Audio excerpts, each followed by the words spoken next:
And the imagery that I want to share with you is one that will help you understand the larger concept of Surah Al-Asr. Imagine with me that you are drowning. And you are unconscious. Two things. You're drowning and you're unconscious. Do you have a lot of time?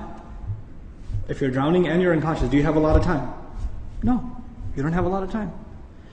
Which means your time is running out. And you know in Arabic, what word is used for when time is running out? The word for that is al-Asr. And Asr literally means time that is running out. It's the last part of the day when the day is running out. It's time of Asr prayer.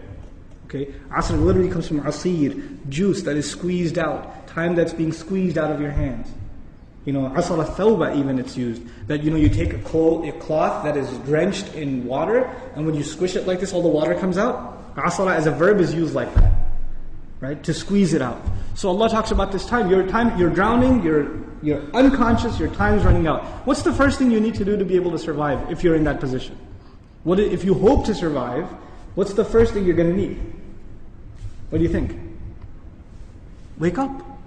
That's the first thing you're going to need. If you're unconscious, then you're finished. The very first condition has to be you have to wake up. And even if you were in the most wonderful dream, and in your dream you were enjoying the greatest success, you're driving a Ferrari down, they have these car commercials with the hills and the highways on the side, the water on the other side, right? You're in one of those cars, the top's been dropped off, and you're just cruising along the highway, enjoying life. That's your dream. But when you wake up, what do you realize? You're drowning. You're underwater. That's the first condition. You have to wake up. Once you do wake up, you say, oh man, this is a nasty reality and I was enjoying such a good dream. I should go back to sleep. If you do that, what kind of person would you be? Insane. You'd be insane. Or someone at least who has no courage to accept reality. Because they found reality to be very difficult, they decided they're going to put themselves back to sleep even though they woke up. Does this person, if he drowned, can he blame anybody else? The one who woke up and went back to sleep? You think? Someone who never woke up, maybe, right?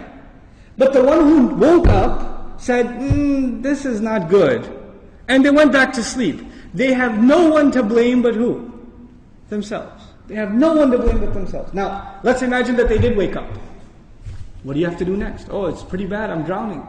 Even if you don't know how to swim, will you not use every muscle in your body to make certain kinds of motions to go towards the surface? Wouldn't you do that? And you will make certain kinds of motions that make you go further down, and certain kinds of motions that will make you go up. And once you discover which ones help you go up, you will only do those, right? You will do those. In other words, the first thing was you have to wake up. The second was you have to swim. You have to do something to try to get to the surface. When you got to the surface, you gasped for air, and you got pulled back down. You got pulled back down. And you know who you got pulled back down? You won't believe this. There's a chain around your foot, and your relative, your cousin, is sleeping, and he dragged you down. And now you're drowning because of your sleeping cousin. What do you have to do now? You got to wake him up. And you're not even waking him up because you want to save him. Who are you waking him up for? Maybe you want to save him. Maybe you don't even like your cousin. I don't know, right? But what's the point? The point is you're trying to wake him up because if you don't wake him up, who's also going to drown? You yourself. So you wake him up, and he says, man, I was driving a Ferrari, you woke me up for no reason, I'm going back to sleep. Forget you. Can you just say, okay, well, I didn't like you anyway, suit yourself? Can't do that. If he goes to sleep again, what are you going to do? No, man, wake up, let's go, we can't give up. You can't not accept reality.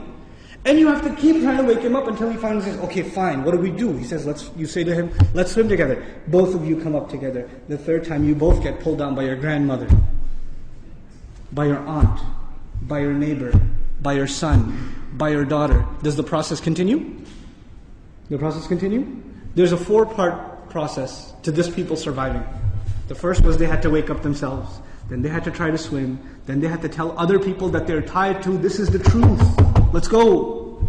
And even if they got tired and one of them said, man, I can't do this anymore. We've been doing this now over and over again. I don't know if I can do it anymore. And the other one says, no, We are all going to survive together. You have to do this. Come on, let's go, let's go, let's go. Keep going, keep going. You ever seen those kinds of movies where they're trying to escape from some army and one of them gets tired and says, I can't run anymore. And what do the others do? Come on, let's go, we can do this, we can do it. And they get him to run anyway, even though he thinks he can't run anymore. They work with each other because their survival depends on each other. They work together desperately. What does Allah say at the end of this surah? First He says, إِنَّ الْإِنسَانَ لَفِي خُسْرٍ. وَالْعَصْرِ, first of all, time's running out. Then He says, إِنَّ الْإِنسَانَ لَفِي خُسْرٍ. I'll translate it, human beings are drowned in loss. You see the parallel? Human beings are drowned in loss. What's the exception? إِلَّا الَّذِينَ, those who believed. Believed what? Allah didn't say آمنوا بالله وملائكته وكتبه ورسله واليوم الآخر والقدر خيره وشره من الله تعالى والبعث بعد. Nothing. He didn't mention anything. Even though all of those things are included. According to the siyaq of the surah, the context of the surah, what is the first thing these people have to believe? That they're in loss. That they're drowning.